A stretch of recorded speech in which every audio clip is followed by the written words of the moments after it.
মহান ভাষা আন্দোলনের বীর শহীদদের প্রতি শ্রদ্ধা জানিয়েছে বিএনপি। সকালে কেন্দ্রীয় শহীদ মিনারে শ্রদ্ধা জানান দলটির কেন্দ্রীয় ও মহানগর নেতারা। পরে দলের সিনিয়র যুগ্ম মহাসচিব রুহুল কবির রিজভী বলেন, ধ্বংস হওয়া গণতন্ত্র পুনরুদ্ধার, ভোটের অধিকার ফিরিয়ে আনা, ন্যায় বিচার, সাম্য ও সম অধিকার নিশ্চিত করতে দ্রুত জাতীয় নির্বাচন দিতে হবে। জহুরুল হক জনির তোলা ছবিতে শুভ মাহফুজের রিপোর্টে বিস্তারিত। মাতৃভাষা বাংলাকে যথাযথ মর্যাদায় প্রতিষ্ঠার সংগ্রামে শহীদ সকল বীরদের প্রতি সম্মান জানাতে কেন্দ্রীয় শহীদ মিনারে শ্রদ্ধা জানাতে আসেন বিএনপির কেন্দ্রীয় ও মহানগরের নেতারা। দীর্ঘ লাইনে অপেক্ষা থেকে ধারাবাহিকভাবে শ্রদ্ধা নিবেদন করেন দলটির অঙ্গ ও সহযোগী সংগঠনের নেতাকর্মীরা।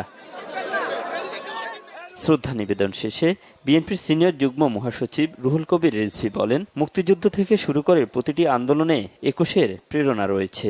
এই চেতনা প্রেরণা দিয়েছে ফ্যাসিস্ট হাসিনা বিরোধী দীর্ঘ সংগ্রামেও।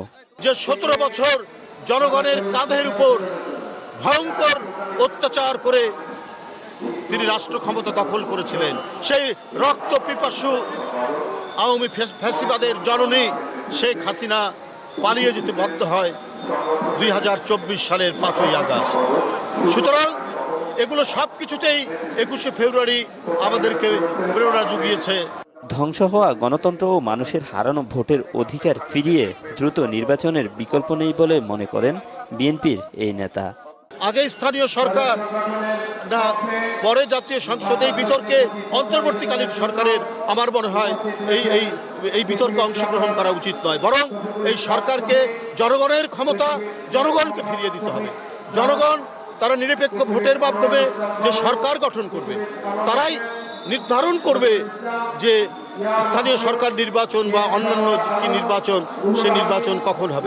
দেশকে এগিয়ে নিতে সকল ভেদাভেদ ভুলে সবখানে সবার সহাবস্থান নিশ্চিত করার আহ্বান জানান বিএনপি নেতারা। অনেক শহীদদের রক্তের বিনিময়ে আমরা যে ফ্যাসিবাদ মুক্ত বাংলাদেশ আজকে প্রতিষ্ঠা করতে পেরেছি, আমরা চাই আগামী দিনে সকলে ঐক্যবদ্ধভাবে সকল ভেদাভেদ ভুলে আমরা একটি সুন্দর বাংলাদেশ এদেশের মানুষকে আমরা উপহার দিতে চাই। বাংলাদেশে ফ্যাসিবাদ বিরোধী সকল জনগোষ্ঠী আমরা আগামী দিনে সহ অবস্থান করার মাধ্যমে আমরা বাংলাদেশকে এগিয়ে নিয়ে যাব। এখানে যাতে আবারও পুরনো যে এলিমেন্টগুলো ছিল রাজনীতির, যে হানাহানি, বিশেষ করে ক্যাম্পাস ভিত্তিক যেটা আমরা দেখতে পাচ্ছি, সেটা আমরা কোনোভাবেই চাই না। বাংলাদেশের সাধারণ জনগণ এগুলো দেখতে চায় না। আমরা সহ অবস্থান চাই, সবার রাজনীতি করার অধিকার রয়েছে, সবাই যাতে সেটা চর্চা করতে পারে, আমরা সেটা দেখতে চাই। ২১-এর চেতনাকে লালন করে ২৪ পরবর্তী নতুন বাংলাদেশকে এগিয়ে নিতে সবাইকে ঐক্যবদ্ধ থাকারও আহ্বান জানান বিএনপি নেতারা। শুভ মাহফুজ, বাংলা ভিশন, ঢাকা।